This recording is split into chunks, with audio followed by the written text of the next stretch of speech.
Bienvenue à tous dans cette table ronde organisée par Nathan et Léa.fr. Si vous nous regardez le mercredi 12 octobre à 17h, c'est que vous nous voyez en direct et vous pouvez nous proposer des questions. Vous pouvez nous les proposer au fil de cette discussion. On me les transmettra et je les poserai aux participants d'ici une petite heure. Bien que j'ai beaucoup de questions moi-même, mais je me retiendrai.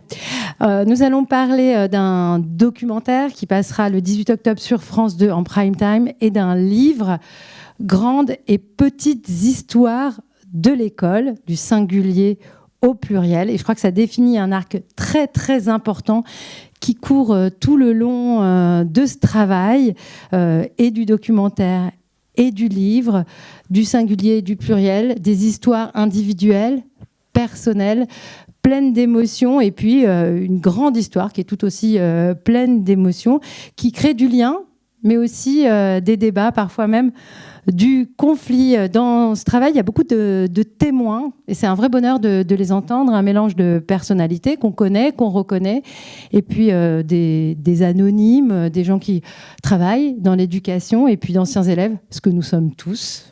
Ça aussi, ça fait du lien. Cette expérience que nous avons traversée, même si ces expériences sont extrêmement variées, et donc ce travail, ce texte par exemple, nous donne à penser sur à la fois notre expérience au passé, au présent, parce qu'on vit aussi l'école au présent, par exemple en étant parent d'élèves, de l'école, et notre rapport avec cette grande institution française qui a construit la nation, qui en France est une expression très politique de l'État. Je n'ai pas parlé beaucoup plus longtemps. Je vais vous présenter les participants à cette table ronde. À ma droite, tout de suite, Karl Aderold et Françoise Davis. Vous êtes les co-auteurs du livre et de la série documentaire de France 2, Histoire d'une nation à aborder la question de l'immigration, la question de l'amour et maintenant la grande question de l'école. Peut-être vous avez fait le tour de tous les sujets importants maintenant, ou peut-être pas. En tout cas, aujourd'hui, c'est l'école. À vos côtés également, Jean-Paul Delahaye. Bonsoir, bonjour. Je sais pas, il est 17h, c'est entre les deux. Inspecteur général de l'éducation nationale honoraire et tant d'autres choses. On vous entend raconter votre parcours dans le documentaire. On peut vous lire et c'est extrêmement intéressant. On y reviendra.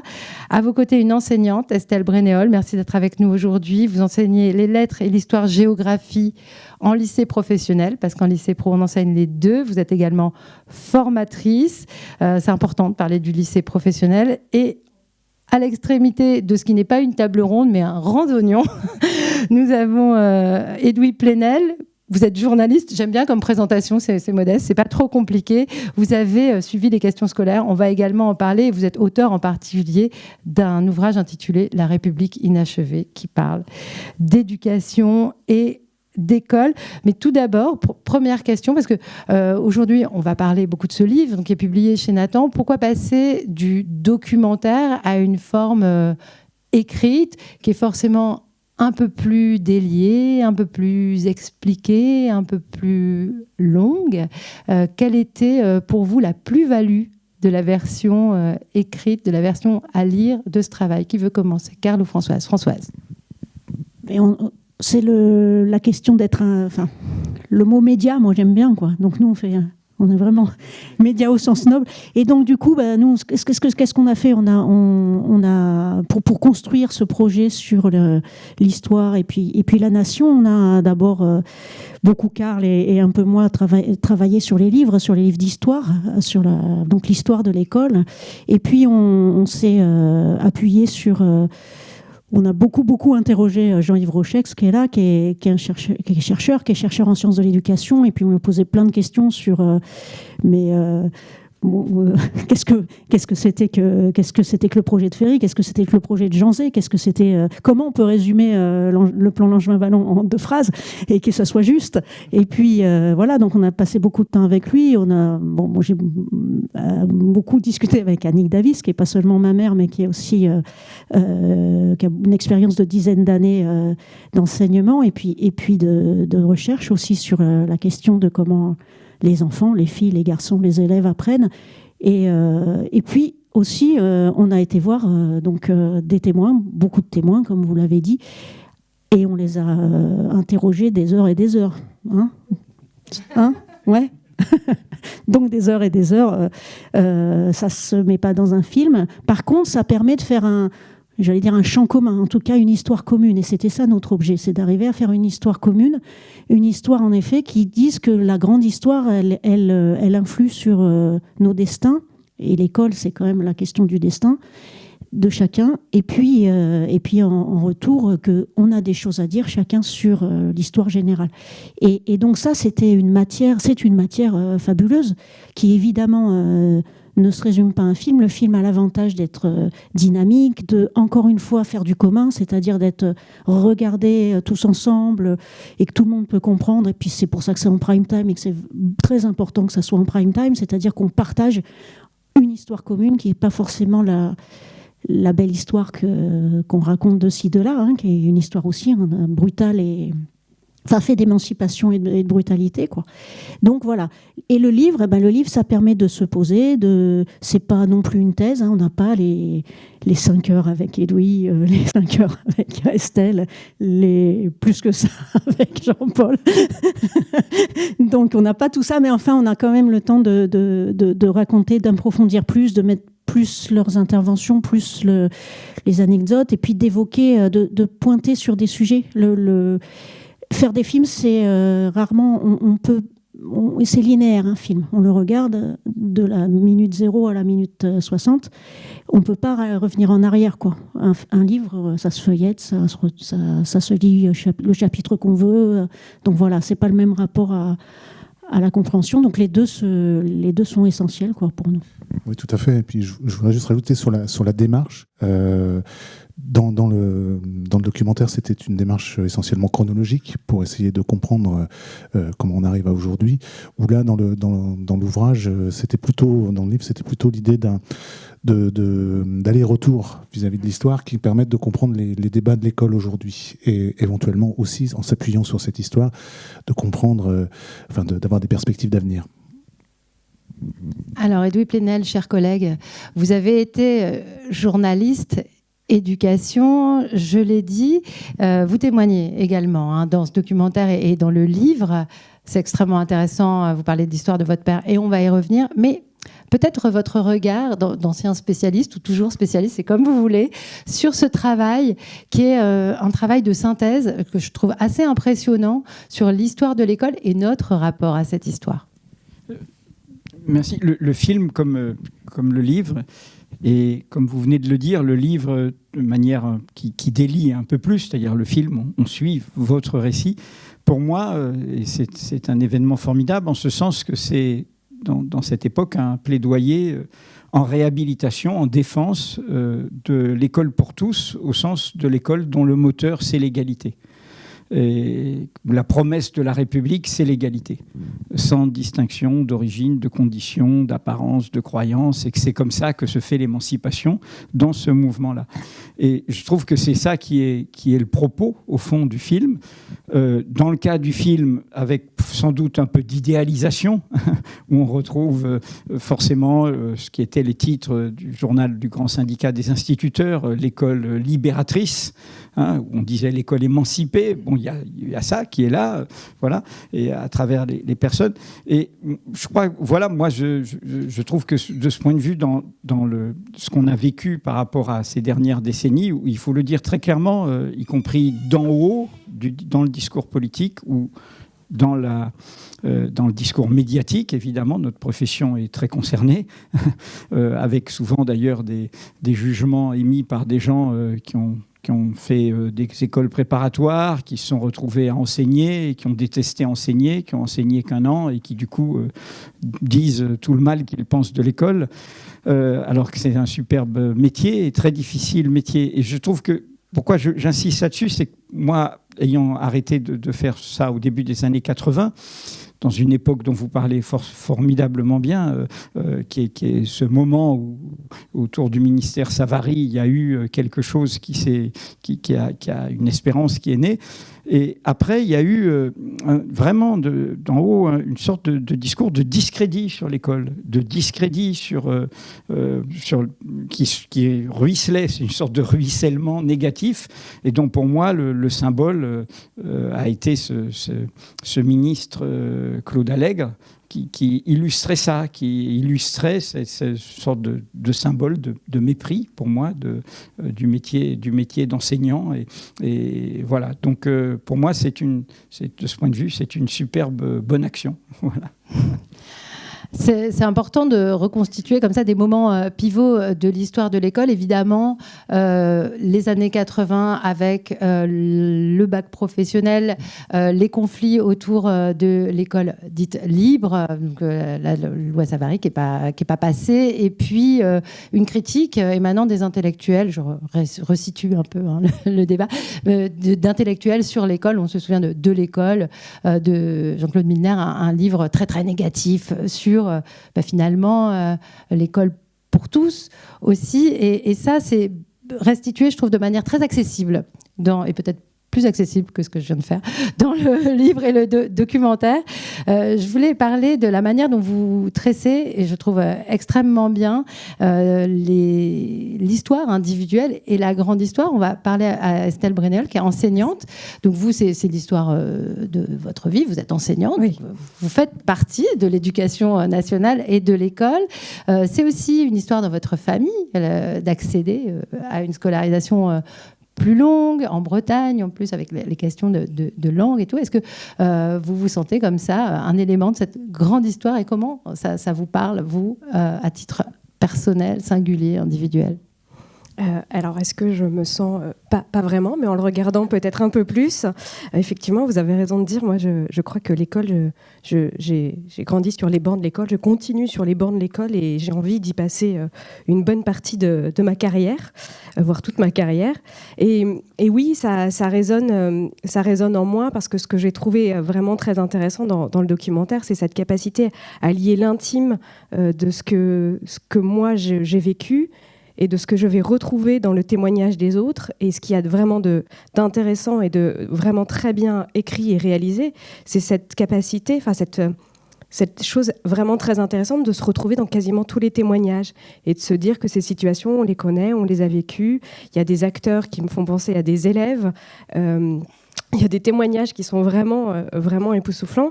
Et de ce point de vue-là, je me retrouve à ma petite mesure, effectivement, dans cette grande histoire. Et comme vous l'avez dit, je viens de Bretagne. Et forcément, j'ai écouté ce qu'on pouvait en dire en Bretagne de cette histoire de l'école, entre les écoles privées, les écoles publiques, entre la question du breton à l'école, qui est une question que j'ai un tout petit peu travaillée dans la rédaction de mon mémoire en histoire, et de la place de cet enseignement catholique. Et donc j'ai l'impression, en découvrant le documentaire, de regarder avec un œil un peu neuf, mais un petit peu global, toute cette histoire, et elle est vraiment palpitante.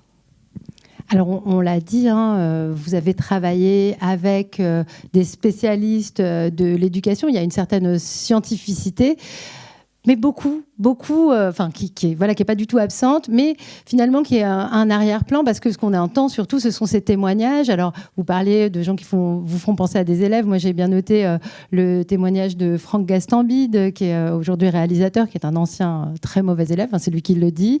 Sophie-Marie Laroui aussi, qui fait bien la différence entre son bonheur d'être élève à l'école primaire et puis le secondaire, qui s'avère beaucoup plus difficile, où elle comprend plus tellement ce qu'on lui dit, et je pense que c'est une expérience assez partagée. C'est aussi raconter l'histoire de l'école du point de vue de tout le monde, et pas seulement de ceux qui l'ont traversée avec grand succès et puis qui peuvent écrire derrière des biographies pour raconter comment ils ont été des transfuges de classe, même si c'est souvent bien fait, ou comment l'école leur a permis de s'émanciper. Et cette histoire, elle est aussi présente dans le documentaire.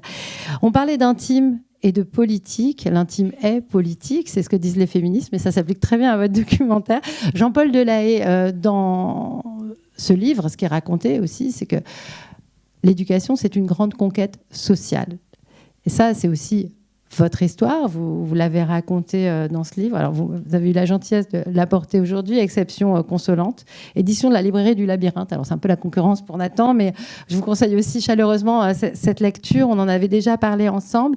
Ce documentaire, vous l'avez aussi nourri, pas seulement par votre témoignage. C'est important quand on raconte l'histoire de l'école de parler de cette conquête sociale. Oui, bien sûr, comme le disait Edoui Plenel, l'histoire de la République, de notre République, c'est l'histoire d'une lente conquête, d'un long combat vers plus d'égalité en droit et pas d'égalité des chances, comme on le dit trop souvent aujourd'hui. Et d'une certaine manière, mon parcours personnel, mais il y en a d'autres dans le documentaire, et c'est ça qui fait toute la richesse du travail de nos deux amis. Mon témoignage, en fait, c'est le témoignage d'un petit garçon qui, au tournant des années 50-60, vit très concrètement la construction de la deuxième étape de notre projet éducatif républicain. La première étape, c'est Jules Ferry, c'est l'instruction primaire, gratuite, obligatoire, laïque. Les républicains ont fait ça très bien, tout en laissant subsister à côté un autre système éducatif, on l'a oublié ça, mais le lycée qui accueille les petites classes maternelles, élémentaires, collèges pour les enfants des bourgeois. Mais enfin, les républicains de la Troisième République, ils ont posé cette première étape. Mais ils ont éprouvé ensuite un mal de chien à construire cette deuxième étape, c'est-à-dire la démocratisation de l'enseignement secondaire. Et donc, effectivement, il faut attendre le tournant des années 1950-1960 pour voir arriver, plus nombreux qu'avant, des jeunes de milieu populaire dans l'enseignement secondaire. Au moment où moi je rentre en 6e en 1963, précédemment, il y avait très peu d'enfants de milieu populaire qui entraient dans les lycées, des boursiers, qu'on appelait effectivement des exceptions consolantes. Ça, c'est l'expression de Ferdinand Buisson qui parlait de ces exceptions, des boursiers du peuple venant dans les lycées de bourgeois, et consolantes parce que ça consolait les bourgeois de l'injustice qu'ils avaient laissée dans la société. Donc, c'était une formule tout à fait ironique de la part de Ferdinand Buisson, le collaborateur de Jules Ferry. Et donc, effectivement, on voit à partir de ces années 1960, le CES d'abord de Gaulle, Charles de Gaulle, le collège Fouché-Capelle, le collège Aby 1975, les 80% d'une classe d'âge Jean-Pierre Chevènement. Donc, on voit petit à petit une massification arriver dans l'enseignement secondaire. Donc, moi, j'y participe d'une certaine manière. Mais et si donc c'est un progrès vers davantage d'égalité, parce que dans les 80% d'une classe d'âge, il y a des enfants du peuple, beaucoup plus qu'auparavant, mais on voit que les inégalités, en fait, c'est pour ça que c'est encore une conquête, les inégalités, en fait, existent toujours et elles se sont déplacées dans le système éducatif. Jean-Yves Rochec a montré ça de façon assez remarquable. Prenons juste un exemple. Aujourd'hui, 75% des enfants de cadre passent le baccalauréat général. 70% des enfants d'ouvriers sont en baccalauréat professionnel ou technologique. Comme ma mère disait, on ne mélange toujours pas les torchons et les serviettes dans notre pays. Et donc, on voit bien que notre pays a encore à travailler pour conquérir cette égalité. Sinon, on ne serait pas le pays de l'OCDE dans lequel, aujourd'hui, malheureusement, l'origine sociale pèse autant sur les destins scolaires. Mais ça s'explique, ou ça se comprend peut-être par l'histoire de l'école, parce que cette conquête, cet égalitarisme affiché de l'école, finalement, ce n'est pas fait sans conflictualité. Et quand on restitue l'histoire de l'avancée des classes populaires ou même des classes rurales dans la scolarité, on voit à quel point tout ça ne s'est pas fait facilement, combien les différences étaient importantes. On va vous repasser le micro. On peut aussi parler de la colonisation et du fait qu'il n'y avait pas vraiment d'école dans les territoires colonisés ou des Outre-mer, où l'école ne se présente pas franchement comme en métropole. On va en parler avec vous, Edoui Plenel. Et tout ça, finalement, c'est aussi remettre la véritable histoire de l'école un peu dans un récit qui serait un peu moins enchanté que celui qu'on entend souvent. Oui, très intéressant. Mais c'est ça qui était passionnant, c'est-à-dire que on est quand même dans un roman national de l'école. Nous, ce qui nous a marqué, première chose, c'est ça, c'est une école publique à deux vitesses institutionnalisée dès le départ. C'est-à-dire, c'est inimaginable pendant très longtemps, on va dire, j'allais dire jusqu'à maintenant, enfin c'est inimaginable de mettre les enfants du peuple et les enfants de la bourgeoisie, appelons-la par son nom, dans la même école. Donc nous, on a eu un truc incroyable, on n'arrêtait pas de chercher puisqu'on avait besoin, on voulait des exemples de personnes, de personnalités. Donc on cherchait à savoir les présidents, les grands hommes, où est-ce qu'ils avaient fait leurs études, enfin pas leurs études, où est-ce qu'ils avaient été à l'école primaire.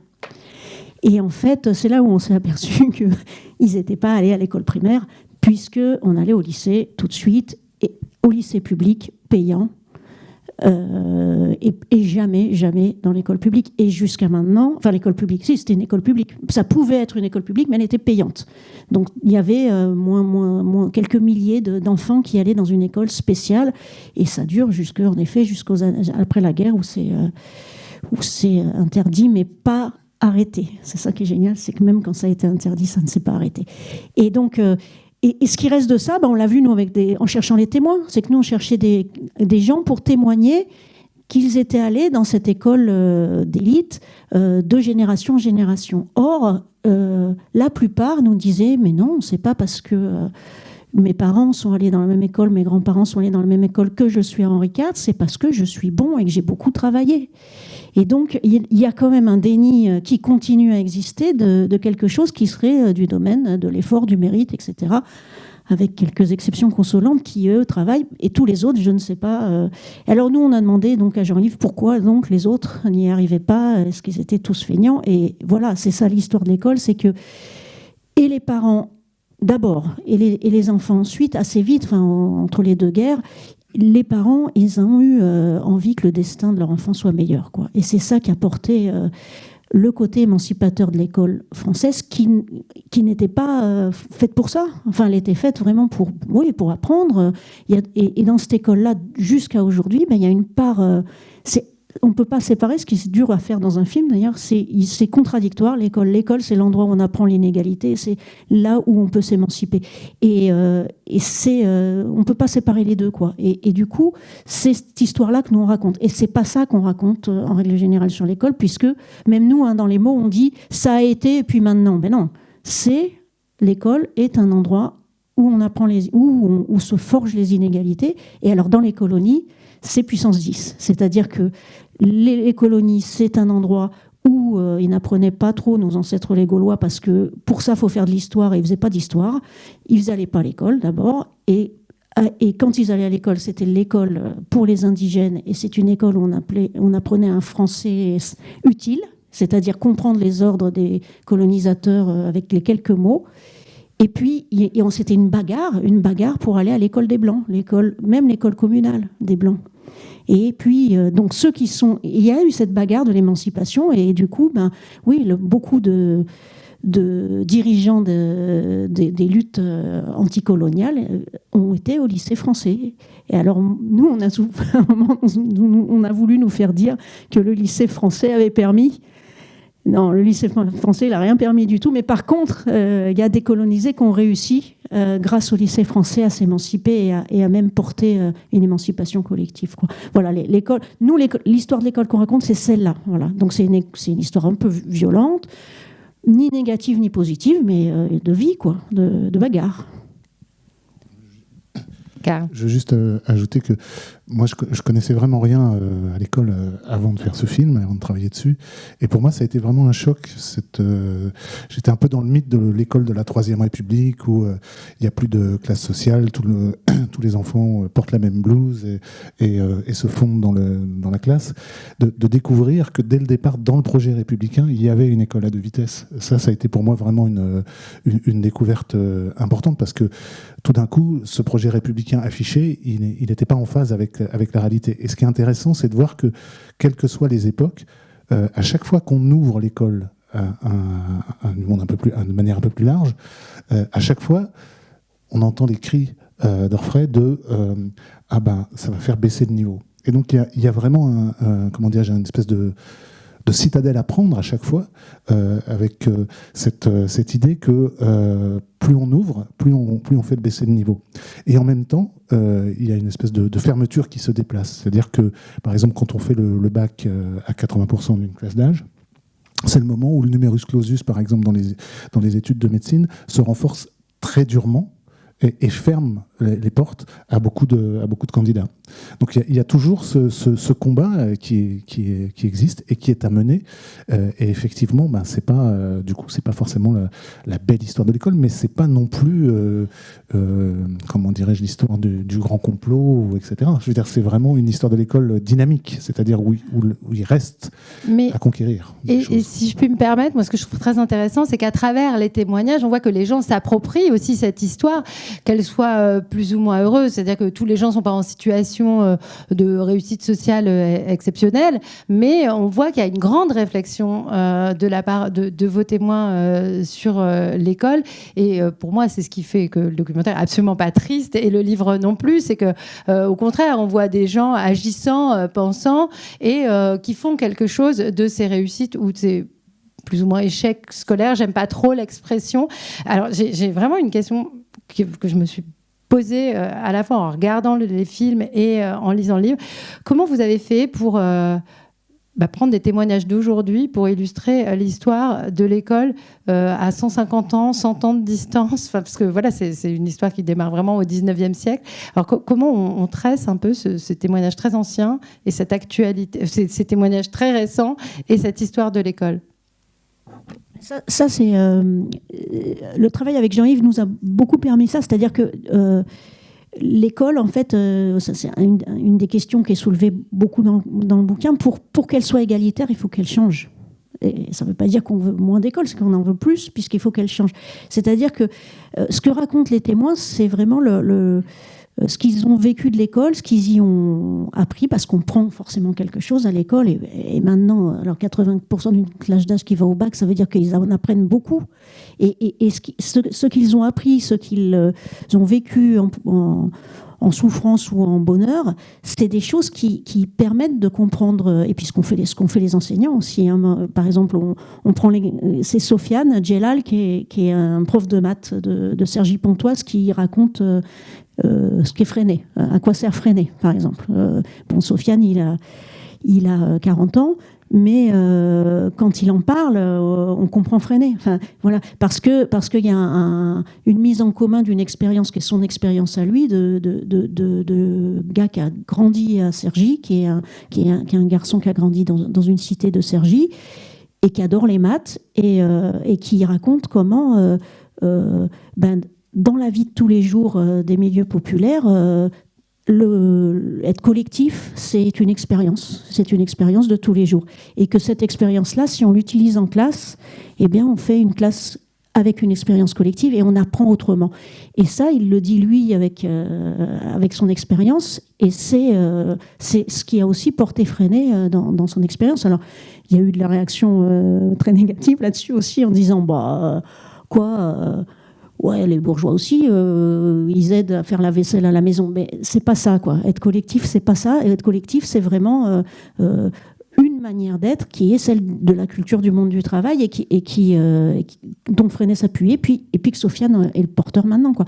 Et il y a plein de choses comme ça. Il y a sur la lecture, par exemple, on raconte comment le premier moment d'école, c'est ce moment fabuleux où un enfant s'aperçoit qu'on peut raconter les choses avec des signes.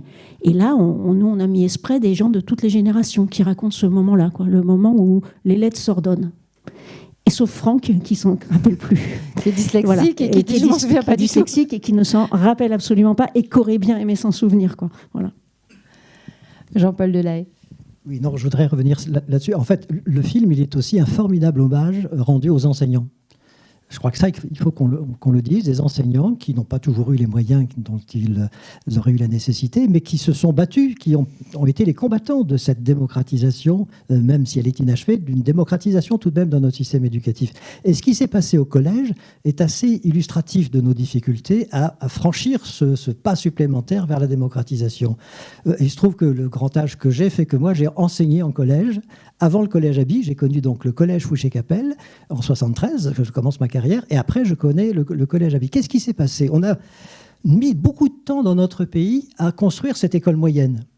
L'école primaire, 1882. Le lycée, c'était 1802. L'école moyenne, il a fallu attendre 1975. Alors, on a longtemps hésité. Est-ce que ça va être un primaire supérieur ?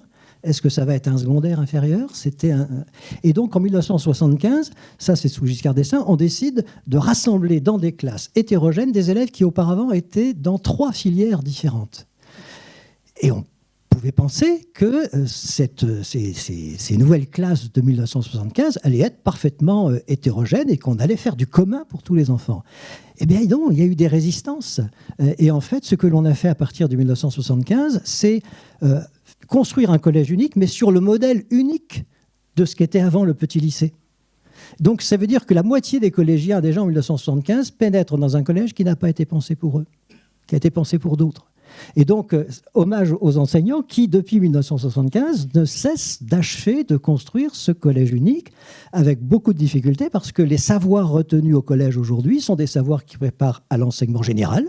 Et on a exclu des savoirs communs tout ce qui pouvait faire appel à l'intelligence de la main, par exemple. Avant 1975, il y avait du travail manuel. Tout ça a été balayé parce qu'on n'en a pas besoin au lycée d'enseignement général. Et donc, chaque fois que l'on veut faire du commun dans cette école moyenne, qui doit rester l'école du commun, qui n'est certainement pas déjà l'école du tri et de la sélection, effectivement, on est accusé de nivellement par le bas, d'égalitarisme, par une partie de la population. Je pense que ça, il faut qu'on le dise aussi, une partie de la population dont les enfants réussissent bien à l'école telle qu'elle est aujourd'hui, n'a absolument pas envie que ça change. Et comme cette partie de la population a un poids médiatique, politique, tel qu'elle peut peser sur les politiques publiques, eh bien nous sommes aujourd'hui confrontés à cette difficulté. Comment construire un rapport des forces dans notre pays permettant une réelle démocratisation de l'accès à l'enseignement secondaire, qui soit une école de l'exigence, bien sûr, hein, l'école pour les pauvres, ça ne peut pas être une pauvre école, mais qui doit quand même dispenser un savoir qui ait du sens pour tous les enfants et pas seulement pour une partie d'entre eux.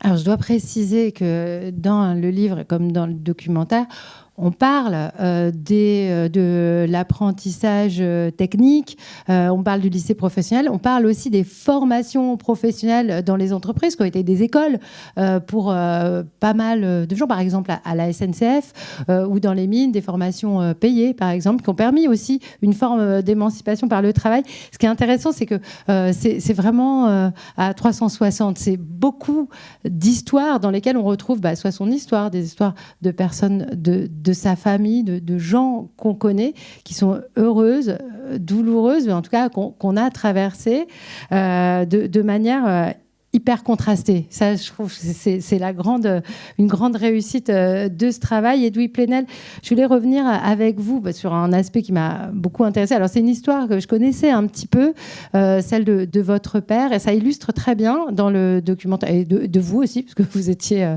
là. Donc, comment, en fait, de manière très institutionnelle, la lutte pour l'égalité ne peut pas forcément se mener, parce qu'en fait, c'est l'institution qui freine.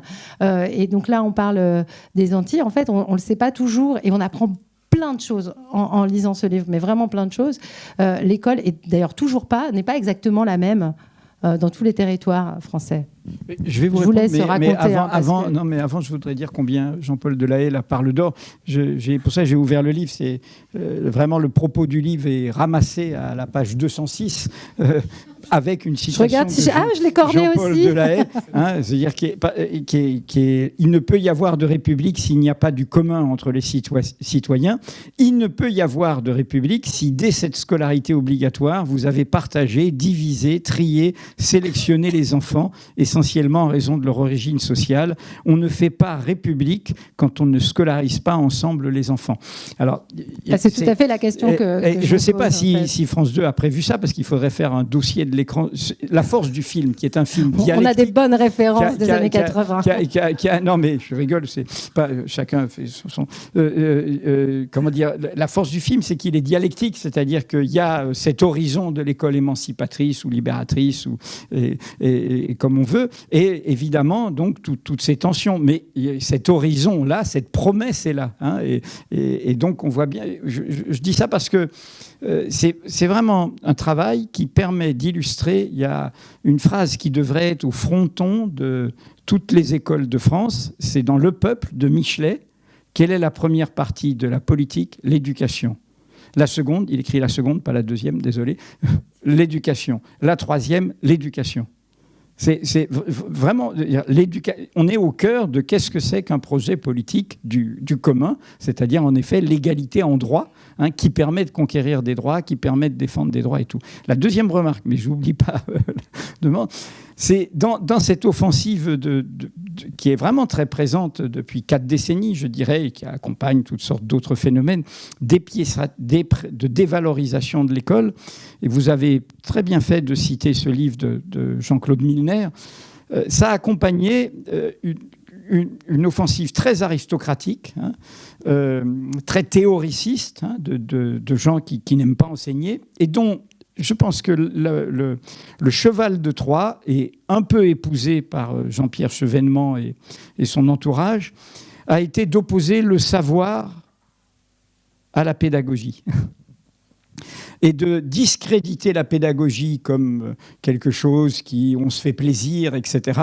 Et d'une idéalisation du savoir, et comme vient de le dire M. Delahaye, le savoir étant le savoir généraliste. C'est-à-dire 80% au bac, mais le vrai bac, c'est le bac général. Et donc, il y a eu un très bon livre de Baudelot-Establet sur la dévalorisation du CAP, de tout ce qui est au cœur, j'ai bien compris, de ce que vous faites. Et donc, vraiment, c'est quelque chose, en clair, derrière toute cette façon d'opposer pédagogie et savoir, qui est nul. Tous les enseignants qui sont là, ici, savent que pour transmettre un savoir, il faut de la pédagogie. C'est-à-dire le savoir, il ne tombe pas comme ça d'en haut. Il faut toute une pratique en fonction des 30 perdus qu'on a, etc. Et donc, là, il y a vraiment quelque chose qui s'est glissé, qui est une sorte d'idéologie qui masque en fait une certaine violence sociale. C'est-à-dire derrière cette idéologie voilà, où regardez à quoi on perd son temps à l'école, au lieu de... Ils ne savent plus les savoirs, on ne transmet plus les savoirs, etc. C'est ça qui est en jeu. Du coup, je vais répondre à votre question en la faisant courte. C'est dans le livre, c'est rapidement dans le film. Donc, de breton à bretonne. Moi, je suis d'une famille bretonne, du côté de mes 2 parents, et en effet d'une famille, je dirais, toute petite bourgeoisie urbaine qui, finalement, pour s'en sortir, c'est l'école. Et en l'occurrence, c'est l'école là de la République, c'est pas l'école privée, même si la famille était catholique d'un côté, protestante de l'autre, mais finalement c'est l'école de la République. Ça donne, mon père était professeur d'histoire et géographie, sa sœur était institutrice et sa plus petite sœur était professeure d'anglais. Et ça donne, n'oubliez jamais que la Seine-Saint-Denis a d'abord été un département breton, une institutrice dans le 9-3 et la professeure d'anglais étant du côté de la place Clichy. Et donc, mon père, j'y reviens, ressentant vraiment une atmosphère très pesante à Nantes, justement, c'était un moment où il y avait des grandes grèves et de grandes tensions sociales et de barrières sociales.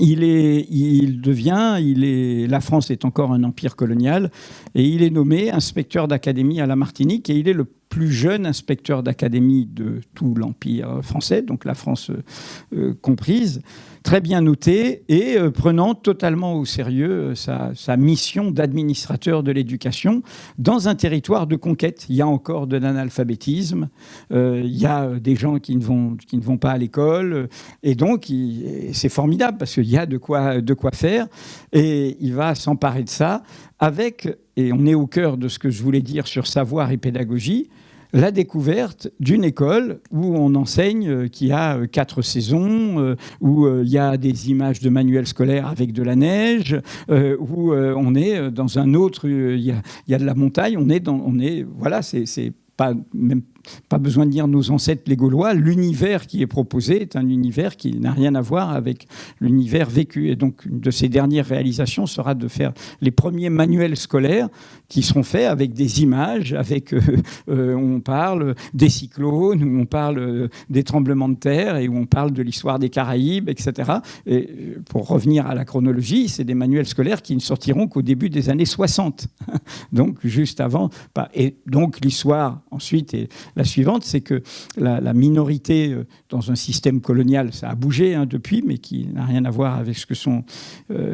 économiquement, ça n'a pas bougé. C'est une minorité qui contrôle l'économie locale et voit très mal, au fond, qu'il y ait cet idéal de l'éducation. Pour les plus anciens, c'est l'époque de la Fédération des œuvres laïques. C'est l'éducation, c'est pas seulement l'école, c'est du théâtre, c'est de la gymnastique. D'ailleurs, vous faites allusion à ça, d'ailleurs, sur le temps scolaire et tout. C'est une mobilisation de toutes les énergies. Et c'est un horizon où on touche vraiment la possibilité de cette émancipation au-delà des personnalités comme Fanon, comme Césaire, parce que ce sont ces personnalités-là qui seront en modèle.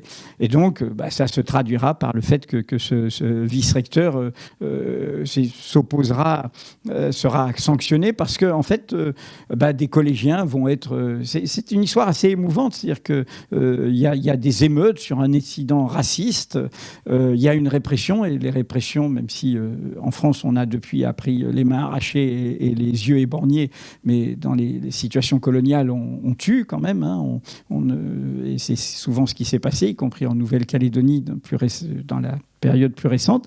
Et donc, du coup, il y a 3 collégiens qui sont tués, non pas parce qu'ils manifestaient, mais parce qu'ils sortaient au mauvais moment. Voilà. Et donc, mon père va dire qu'il n'est pas la France qui a tué, qui est la France qui a, au contraire... Et du coup... je dis ça pour la mémoire de l'école que ça donne.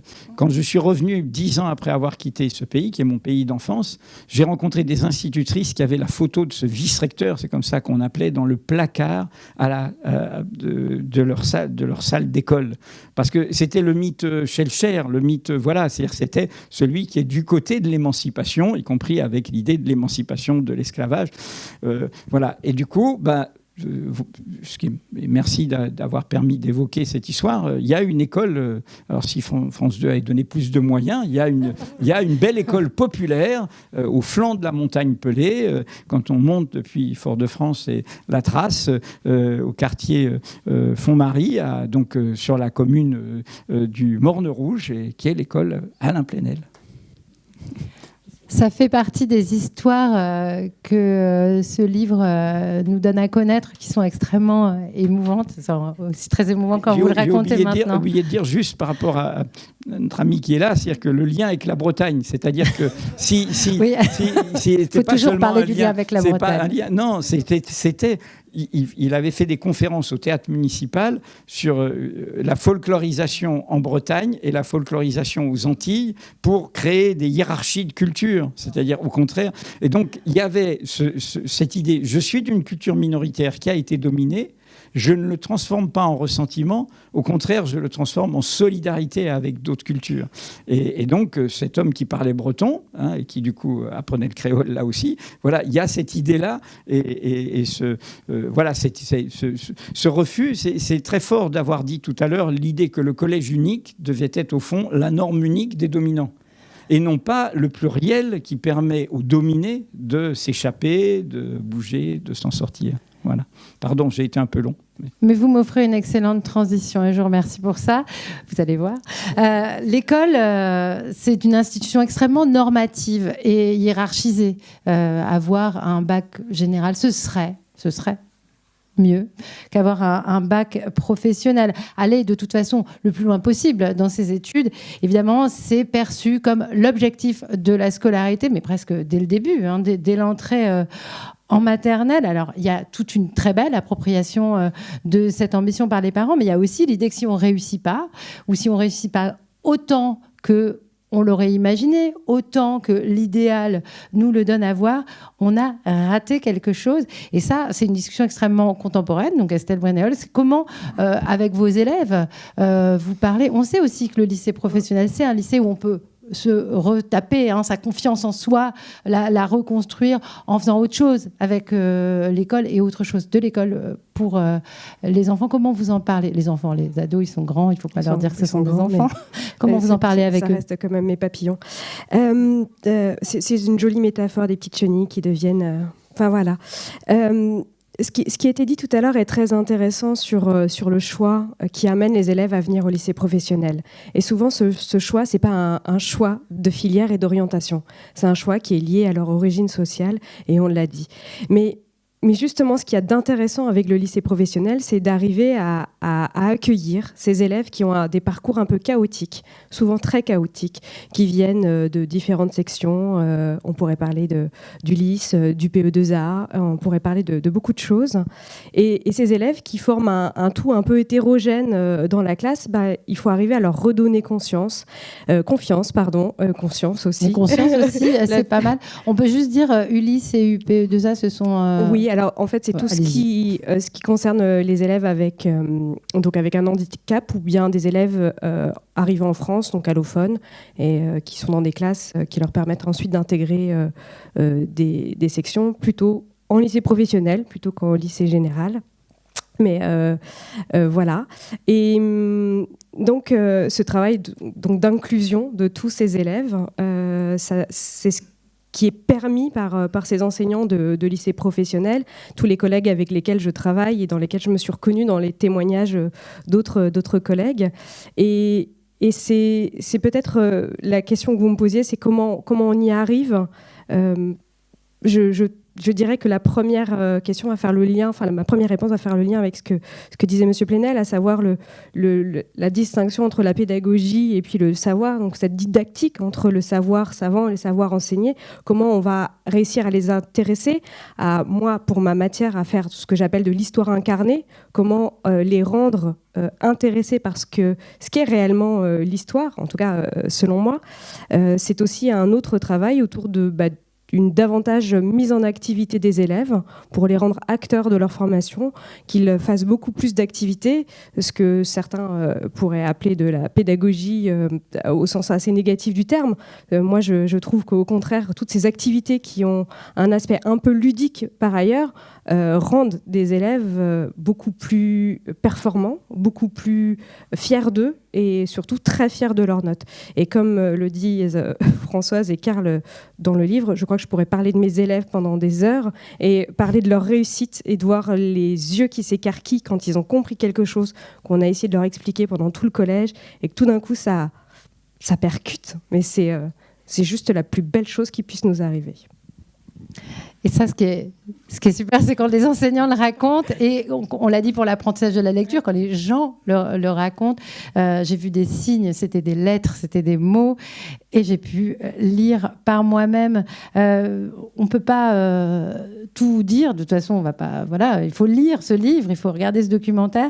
Vous abordez aussi les questions actuelles, Françoise Davis et Karl Aderholt, vous parlez de la laïcité, enfin qui n'est pas complètement une question actuelle seulement, puisque là aussi, il y a évidemment toute une histoire, mais qui revient sur le devant de la scène. Alors, en ce moment même, la laïcité telle qu'elle se définit pour l'école, c'est quelque chose d'un peu plus large que la non-expression des signes religieux. C'est la liberté d'expression. On pense à Samuel Paty parce qu'on va commémorer les 2 ans de l'attentat qu'il a tué dans quelques jours, ce sera dimanche.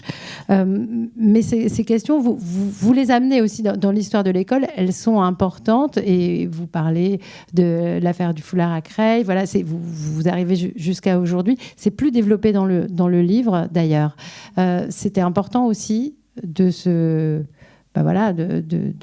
confronter à ces problématiques-là. D'abord parce que c'est l'école laïque, donc il faut rendre, non pas à César, mais à Louise, ce qui appartient à Louise. La laïcité, c'est une idée de la Commune de Paris.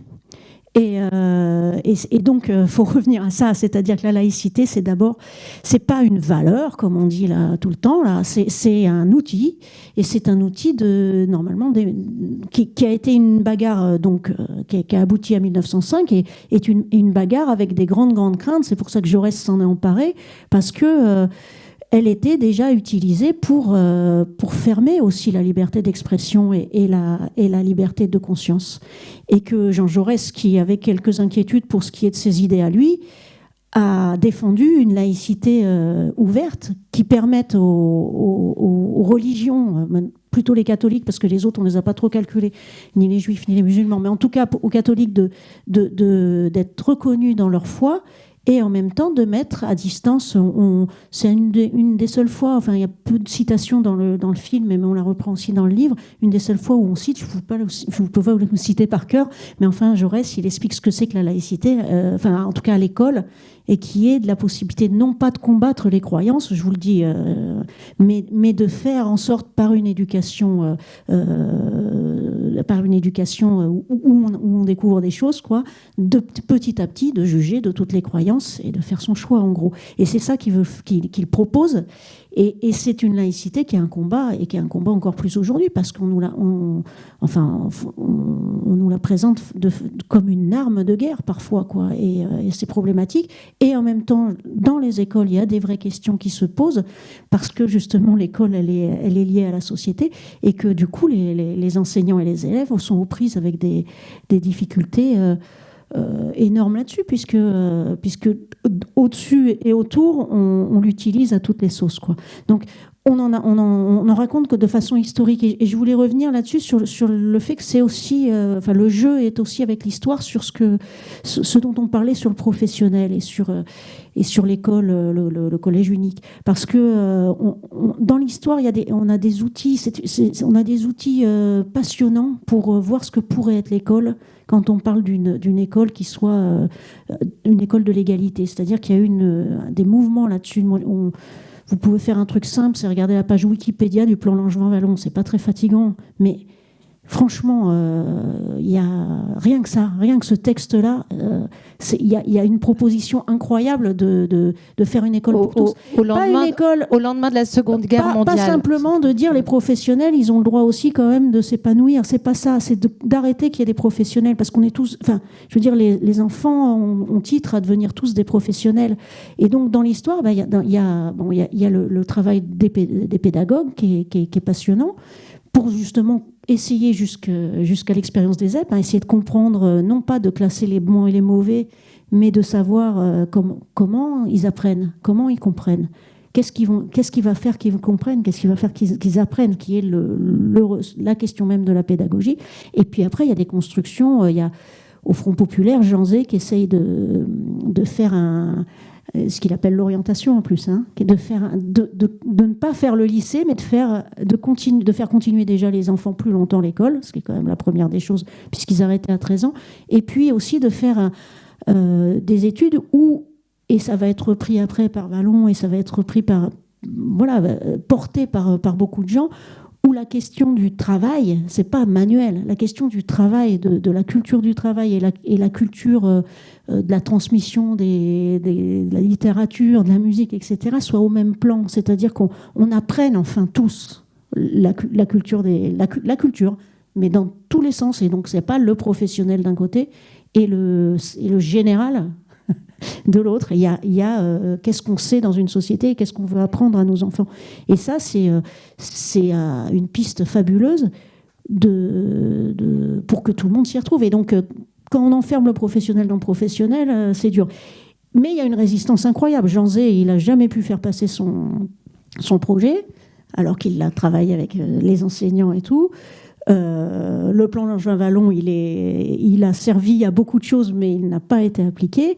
Et puis, quand il y a eu le bac pro, ça a été une bronca pas possible. Pourquoi ? Parce que le bac pro, ça permettait à des enfants du professionnel de faire des études après le bac. Et donc là, c'était le drame absolu, quoi. Et donc, il y a quelque chose de nos représentations aussi qu'il faut bouger. C'est-à-dire que nous, le film et le livre encore plus racontent ça. C'est-à-dire qu'est-ce qui fait que au fond, on a tous les outils pour faire une école qui soit l'école de l'égalité. Il n'y a peut-être pas les moyens, et il n'y a sans doute pas non plus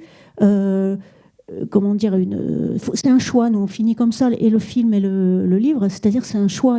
On est à un peu une croisée des chemins sur est-ce qu'on fait l'école pour chacun. Alors il y a les 10, il y a les HP Smith, il y a les HPI, je me permets, machin, il y a les pays. Alors il faut une école pour chaque môme, qui souvent quand même reprend les bonnes strates sociales, faut le dire, et puis l'école privée qui prend une place démesurée, l'école payante qui revient en force.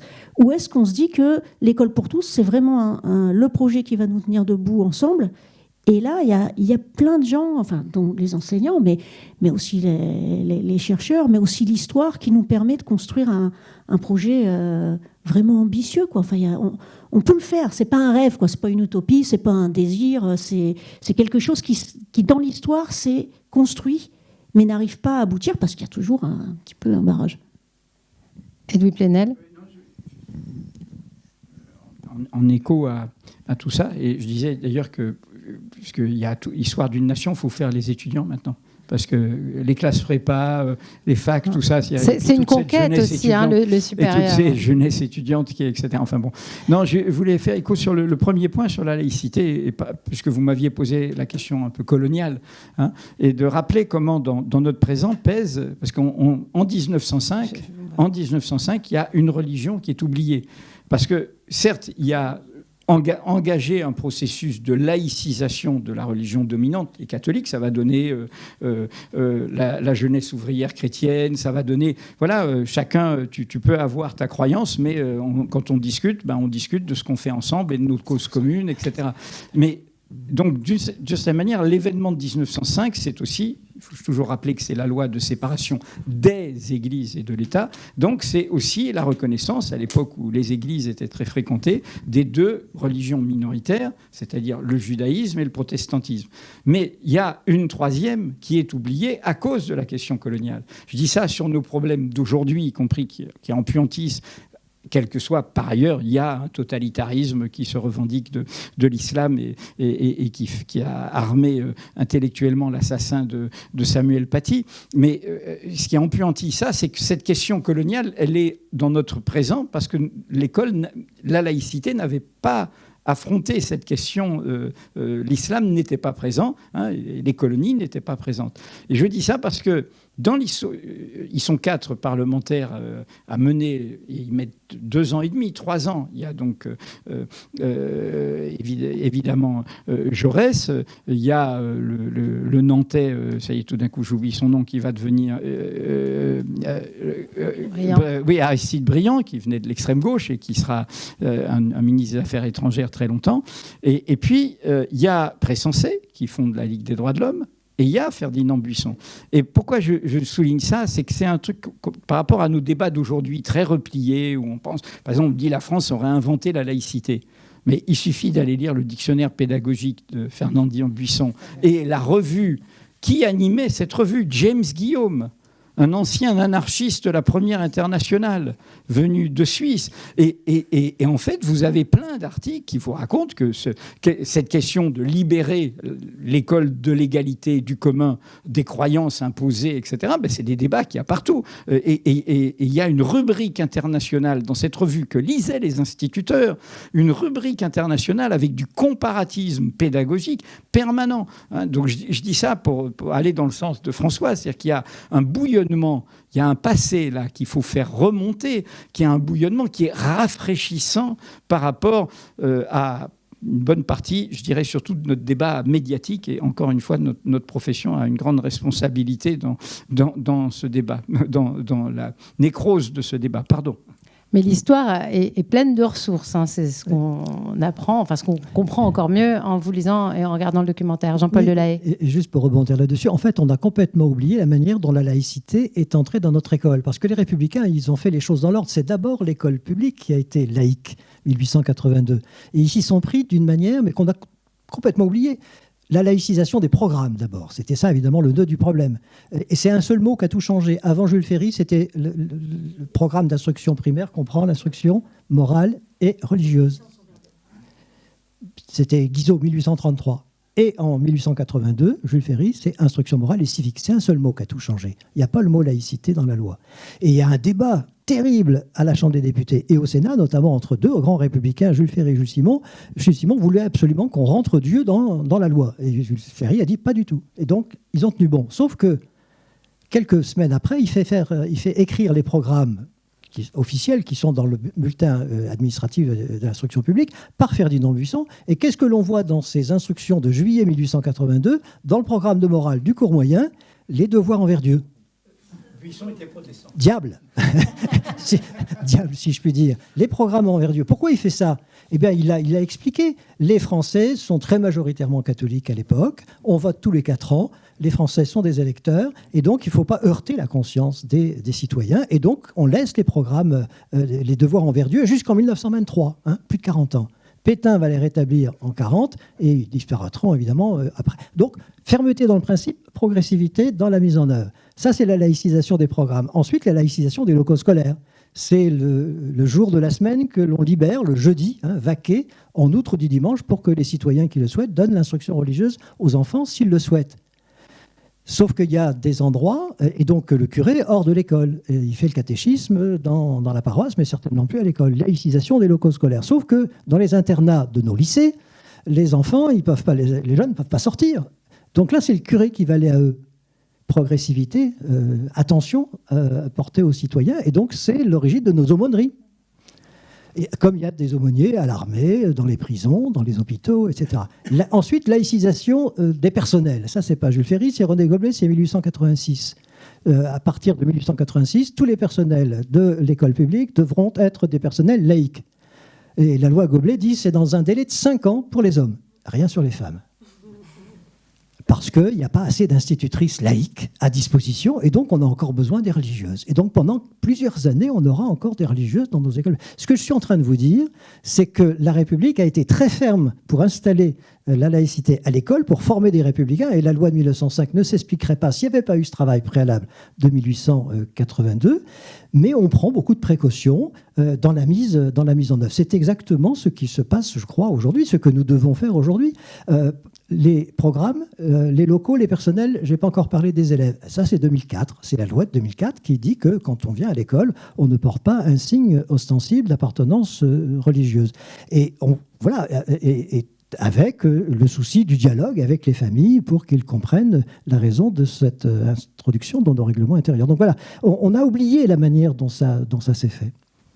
Mais l'histoire de l'école nous apprend que les réformes ne peuvent finalement advenir que si les enseignants acceptent de les appliquer vraiment. Il y a des réformes qui sont passées très facilement. La mixité filles-garçons à l'école, c'est très facile. C'est une...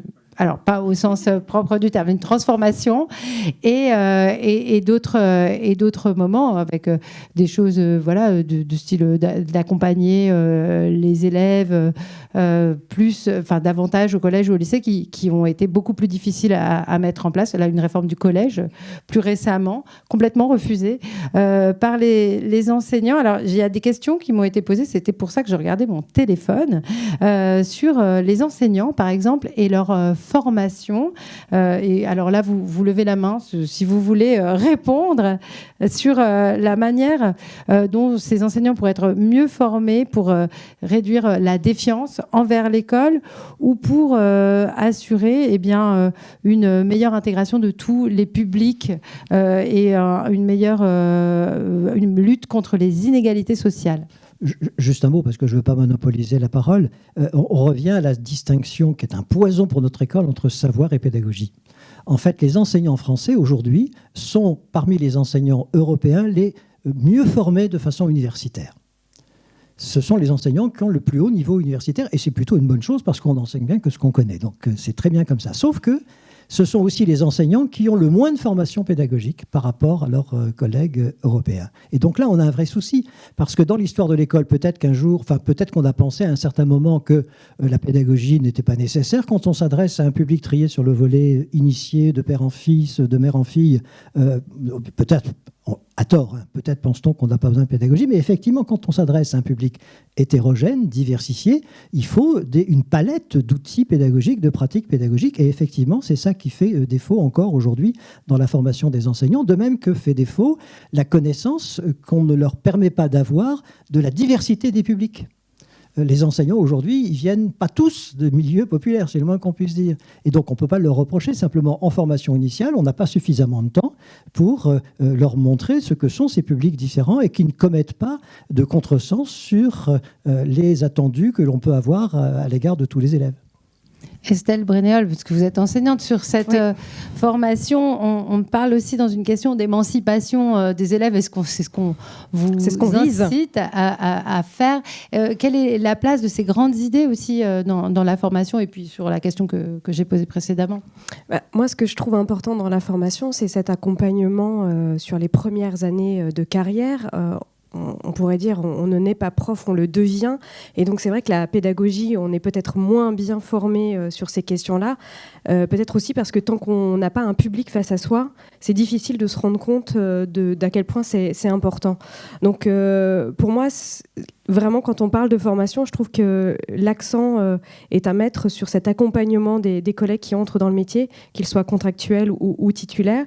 Et c'est modestement ce que alors moi, j'essaye de faire avec mes collègues formateurs sur notamment l'Académie de Créteil, puisque c'est là que j'enseigne.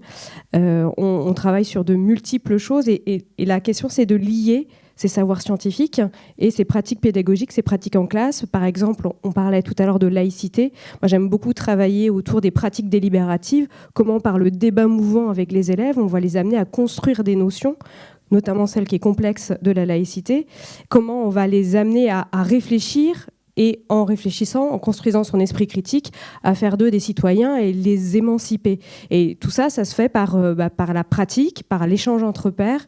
Et je trouve que c'est vraiment là-dessus qu'il faut accentuer nos efforts. Alors j'ai une question que je trouve extrêmement intéressante. Je ne sais pas si c'est Karl ou Françoise qui va répondre, mais je pense que le documentaire y répond à sa manière. Je suis désolée, elles ne sont pas signées les questions. J'adorerais pouvoir dire le nom des gens, mais je n'ai pas de nom. Comment retourner à cette qualité de l'école qui permettait de sortir de sa classe sociale? Aujourd'hui, les inégalités se creusent. Je crois c'est une question, hein, c'est pas moi qui... Je comprends bien. Je crois que le livre et le documentaire montrent que il y a toujours eu, et il y a toujours encore aujourd'hui des transclasses, on va dire, des gens qui sortent de leur classe grâce à l'école. Mais il y en a... Enfin, j'ai pas le sentiment... Tu m'arrêtes si je me trompe, hein, mais j'ai pas le sentiment qu'il y en ait plus aujourd'hui qu'hier. Je veux dire, ce qui est intéressant, en fait, c'est cette espèce de mythologie qui se crée autour d'une école qui n'a jamais existé, et l'école de la Troisième République, qui aurait été, j'allais dire, formatrice, ouverte et permettant aux élèves des classes populaires d'accéder à un savoir et ensuite à une promotion sociale. En fait, on s'aperçoit que tout au long de l'histoire de l'école, il y a toujours eu cette volonté de mettre des barrières, d'empêcher. Et il y a un débat qui est récurrent depuis la Troisième République jusqu'à aujourd'hui, c'est-à-dire qu'à chaque fois que des élèves venus des classes populaires s'élèvent, la question se pose de mais quelle place vont-ils avoir? Ils pourront pas. Donc ce seront forcément des aigris, ils sont dangereux, etc. Et donc il y a une hostilité à cette accession. Et ça, c'est vraiment quelque chose qu'on retrouve.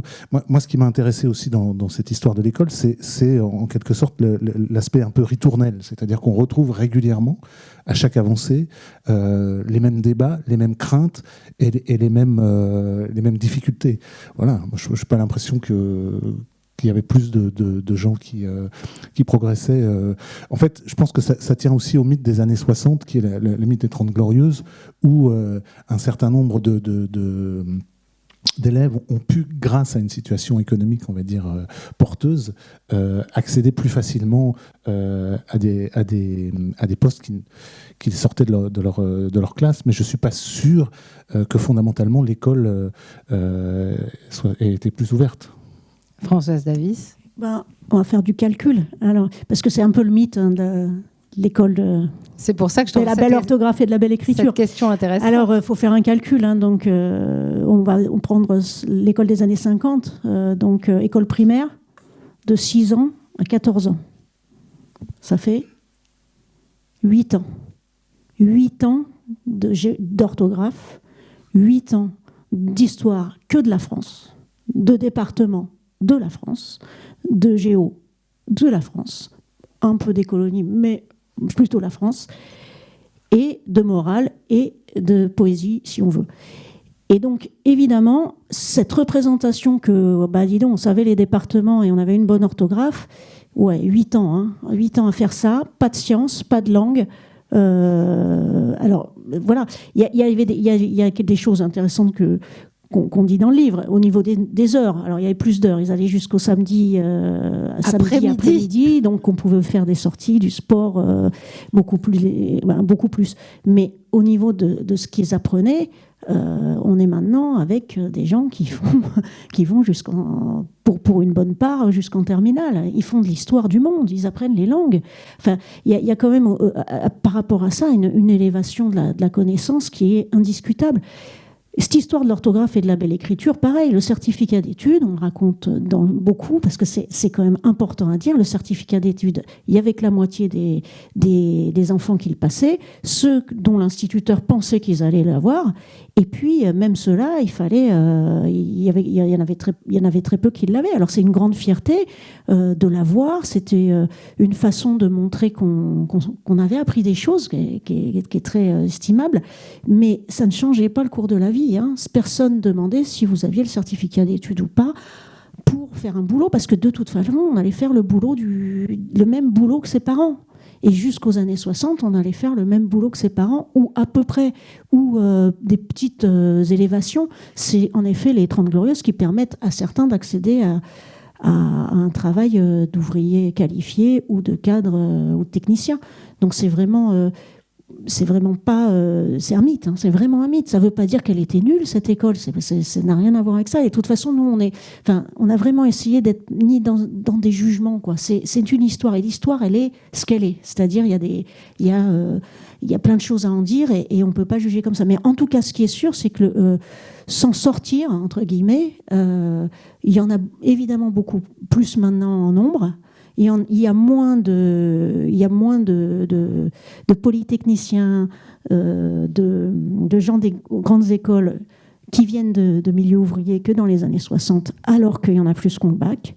Donc il y a un vrai barrage, un vrai élitisme. Il y a 10 lycées qui donnent la moitié des élèves des écoles, des grandes écoles, voilà. Donc il y a ces 10 lycées, je connais pas les noms, mais il y en a un qui nomme dans le film.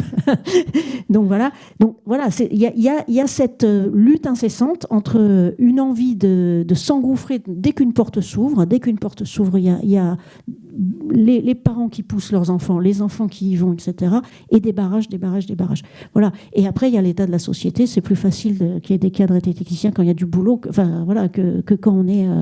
Mais il y a aussi un gâchis monstrueux. Ce que disait Karl sur le numerus clausus ou le nombre d'avocats, etc. C'est-à-dire à partir du moment des années 80 où on ouvre le bac, on ferme. Et on continue à fermer. Parcoursup, ça ferme. On ferme de plus en plus les portes parce qu'il y a de plus en plus d'élèves qui ont titre à y aller. Et du coup, on ferme les portes. Parcoursup, c'est d'une violence incroyable. C'est dire à un jeune de 18 ans, tu n'es pas comme il faut, quoi. Mais il n'a pas commencé qu'on lui dit non, quoi. Voilà, c'est ces outils-là, quand on dit les barrières qui se posent à chaque fois, c'est ça, c'est les barrières. Donc voilà, ce que je peux en dire, c'est ça. Donc il n'y a pas à dire c'était mieux avant. Voilà, c'est une histoire.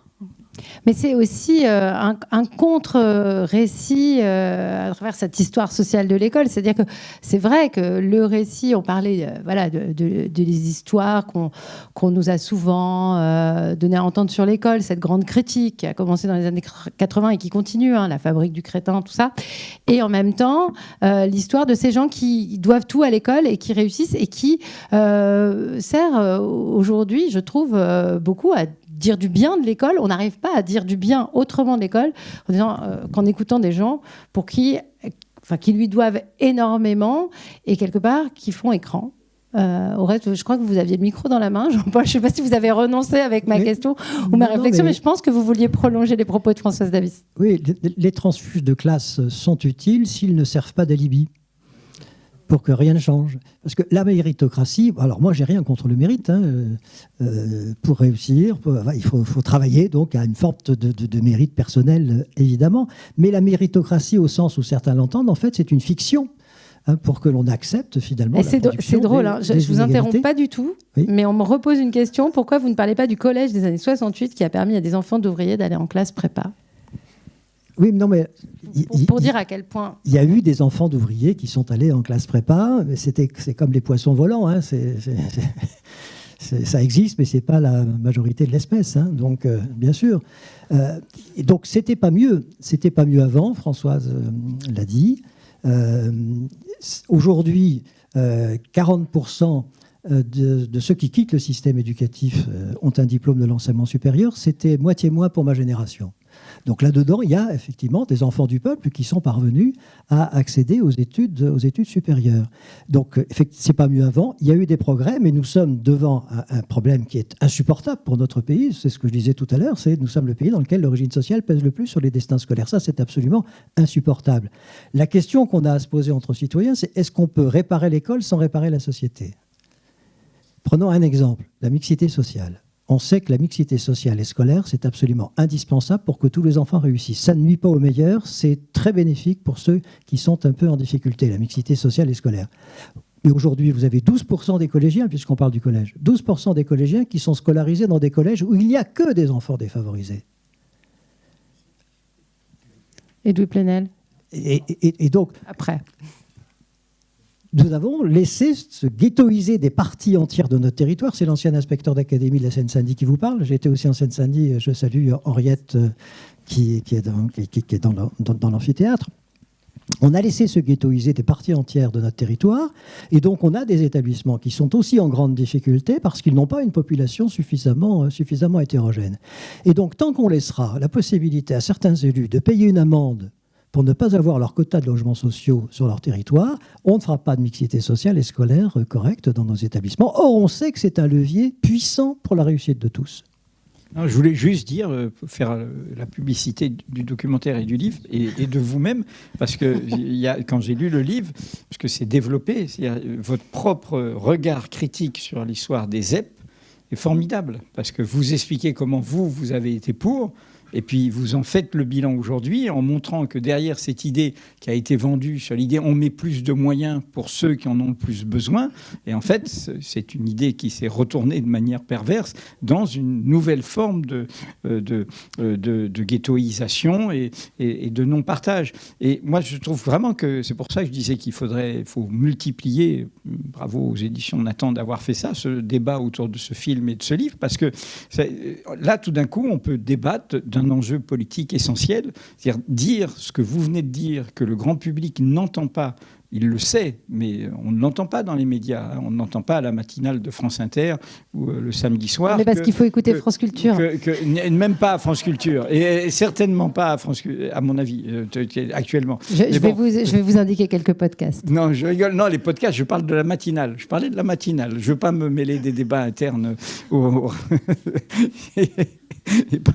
Excusez-moi. Mais dire que nous sommes le pays où actuellement l'origine sociale, parce que ça a été vraiment tous ceux qui ont traité les questions d'éducation, qui ont été la question de la sélection sociale, la littérature là-dessus. Bourdieu a commencé comme ça, transfuge, hein, justement, et salut à Annie Ernaux qui ne se vivait pas comme un alibi. Bon, voilà. Mais donc, je veux dire, tout ça a été au cœur de tous les débats politique sur l'école des années 60, 70, c'est-à-dire cette idée de la reproduction des inégalités sociales par l'école, contrairement à sa promesse émancipatrice.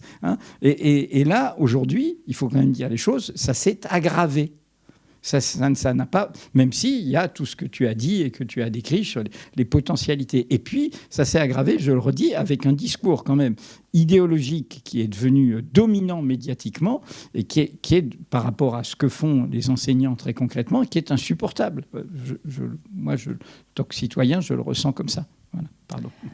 Annie Ernaux, donc prix Nobel de littérature, écrivaine et enseignante, parce que c'est important aussi, je pense, dans sa vie. Elle n'en parle pas beaucoup, mais elle a enseigné toute sa carrière. J'ai une question que je trouve aussi très intéressante.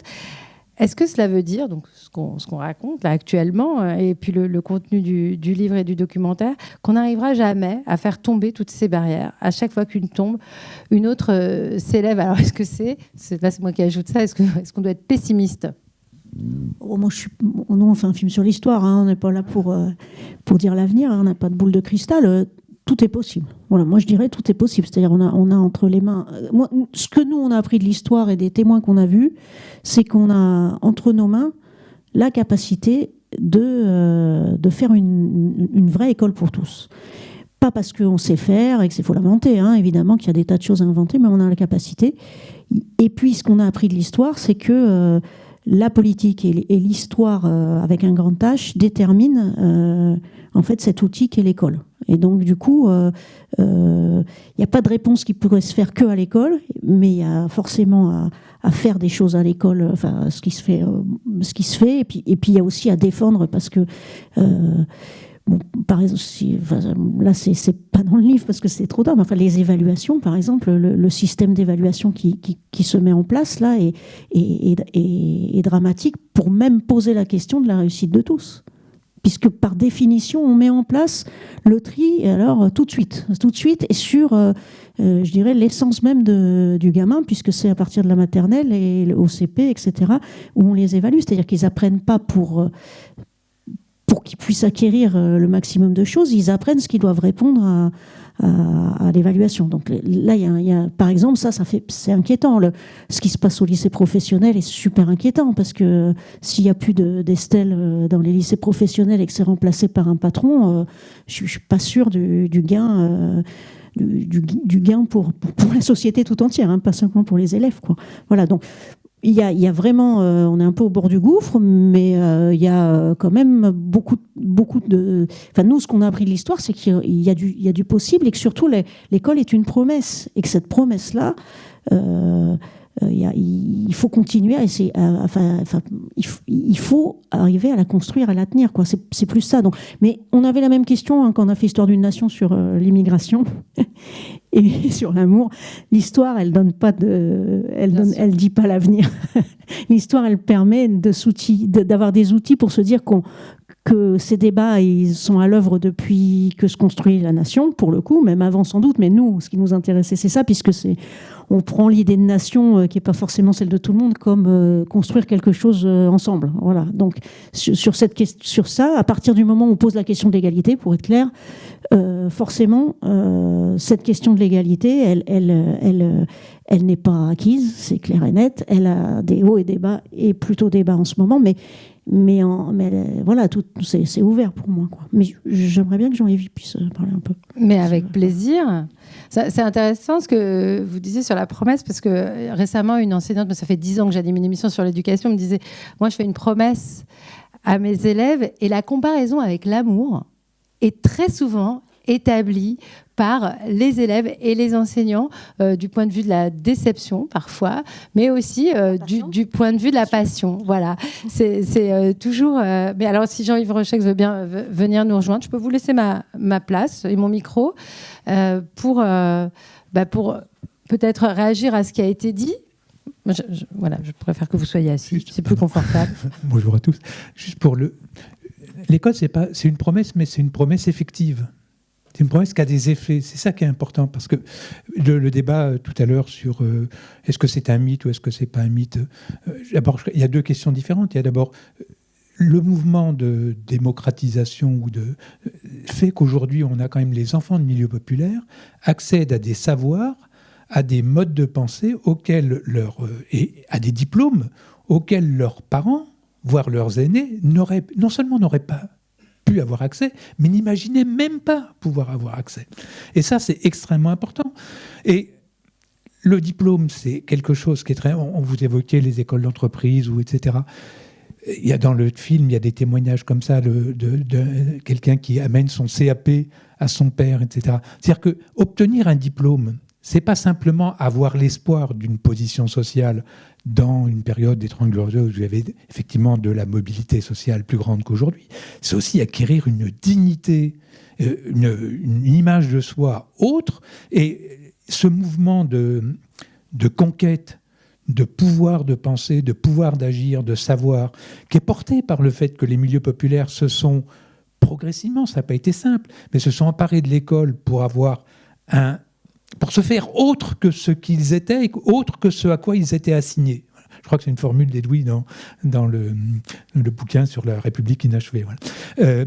Eh bien, ce mouvement-là, il est porteur de dignité, il est porteur de sentiments de conquête individuelle et collective d'une certaine manière, indépendamment de la possibilité inégale, selon les évolutions socio-économiques, de monnayer ces diplômes en position sociale. Et ça, c'est très important. Et si on ne veut pas que les transfuges servent d'alibi, et un certain nombre se défendent de servir d'alibi, Jean-Paul ou Annie Ernaux qui ont été évoqués, il faut aussi écouter les autres. Il faut aussi écouter ce que ça veut dire quand un jeune... Je prends un seul chiffre. Dans les entrants en 6e en 1989 qui ont obtenu un bac technologique, les 3/4, 75%, étaient les premiers de leur lignée à obtenir le baccalauréat. Si on n'entend pas ça, si on n'entend pas ces gens-là, si on n'entend pas les familles de ces gens-là, pour qu'est-ce que ça signifie d'être le premier de sa lignée à obtenir le baccalauréat, alors les transfuges seront des alibis. Donc, là, il y a une question de notre responsabilité politique, de la responsabilité des médias. Si les médias ne s'intéressent qu'aux transfuges qui ont fait des grandes écoles, c'est parce que les autres ne les intéressent pas. Voilà. Et pour conclure, pour finir, cette espèce de montée de contradictoire, dynamique, pleine de contradictions, pleine d'aspérités, etc., elle rencontre à chaque fois, ça a été dit, à chaque fois qu'il y a une avancée, il y a des obstacles qui reviennent. Et sur l'enseignement professionnel, c'est quand même caricatural. Je veux dire, Parcoursup, c'est une machine à empêcher les bacheliers professionnels d'accéder à l'enseignement supérieur. Il faut le dire. Et de gêner l'accès à l'enseignement supérieur des bacheliers technologiques. Et aujourd'hui, on a une réforme de l'enseignement professionnel. Ce n'est pas simplement qu'on veut remplacer les enseignants par des représentants des entreprises, c'est qu'on veut restreindre considérablement l'enseignement général dans l'enseignement professionnel. Et Jean-Paul a publié une tribune il y a quelques semaines en disant, voilà, dès qu'on touche à une heure de maths dans les disciplines, dans les filières les plus sélectives du lycée, on a des cris d'orfraie. Dès qu'on touche à l'enseignement général, l'enseignement professionnel, ça ne préoccupe pas grand monde. Et donc, c'est des choses comme ça qu'il faut avoir sans cesse à l'esprit pour penser les contradictions et la conflictualité sociale dans l'école, sur l'école, et pour essayer de prolonger ce mouvement contradictoire sur lequel la promesse scolaire n'est pas qu'une promesse ineffective, c'est une promesse qui a des effets sociaux. Voilà.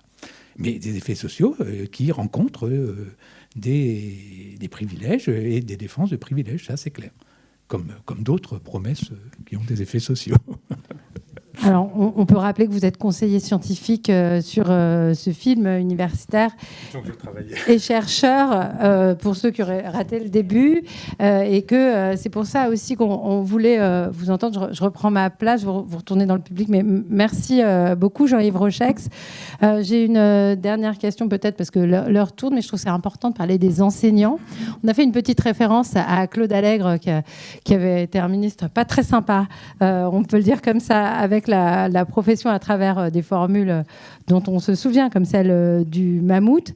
La bienveillance affichée de l'institution pour les élèves, alors affichée, hein, je reprends la question, ne s'applique pas aux agents de l'éducation nationale. Et c'est vrai qu'on a eu des cas de suicide d'enseignants, que la question de la maltraitance des personnels enseignants a été mise en avant à travers plusieurs ouvrages, je ne vais pas forcément les citer là, ces dernières années, et que c'est une profession qui se sent peut-être un peu déconsidérée.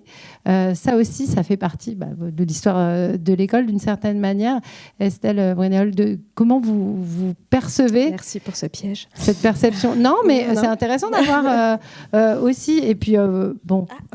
Je vais me faire vous pouvez non, mais c'est pas facile pour qu'elle réponde, parce que depuis Blanquer, nous, on a eu ce problème-là pour tous les témoins enseignants. C'est difficile de dire son avis. Il faut avoir beaucoup plus d'autorisation qu'avant, ou des enseignants syndiqués. Oui, et puis voilà, nous, on a eu une grande difficulté que moi, j'avais jamais eu en filmant à l'école. Hein. Donc, je donne la parole à celle qui est sous la pression. Merci. Non, mais vous pouvez nous parler du ressenti global en salle de classe, si vous ne voulez pas forcément nous confier vos sentiments personnels. Non, mais la question, elle est vraiment très intéressante, et la remarque, elle est intéressante. Merci Françoise de m'aider à faire cette transition. Effectivement, c'est quelque chose qui se perçoit, qui se ressent dans les salles des professeurs. C'est quelque chose qui qui s'est peut-être aussi un petit peu accentué avec la période Covid, avec des souvenirs. On se souvient tous du fait qu'on ait été élève. Et donc parfois, le fait d'avoir été élève, on pense connaître l'école. Le fait d'avoir enseigné et remplacé les enseignants pendant la période Covid, on se pense aussi capable de faire ça. Et moi, je voudrais redire à quel point je trouve qu'on ne naît pas prof, qu'on le devient, et que c'est un véritable métier. Et c'est un métier pour lequel il faut qu'on soit formé, c'est un métier pour lequel il faut qu'on soit accompagné, avec bienveillance évidemment. Et c'est un métier, c'est un métier.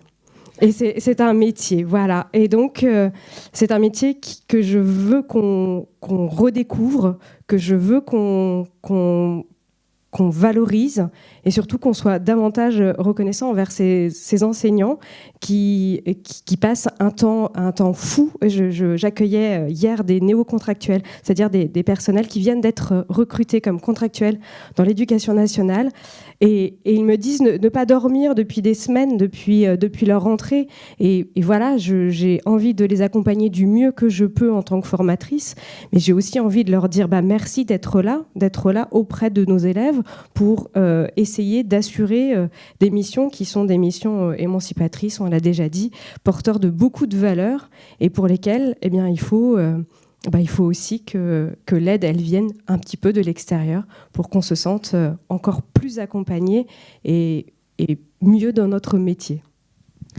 Merci beaucoup, merci à tous. Je pense que la conversation va se prolonger hors de ce plateau, même si le temps s'est écoulé. J'avais une question sur la coéducation, le rapport parents et enseignants. Alors, je tiens à dire que sur lea.fr, il y a une autre table ronde qui est disponible sur ce sujet. On en a même fait 2 sur la coéducation. Donc, je pense qu'elle est disponible. Si vous avez raté le début de cet entretien, vous pouvez le revoir sur lea.fr.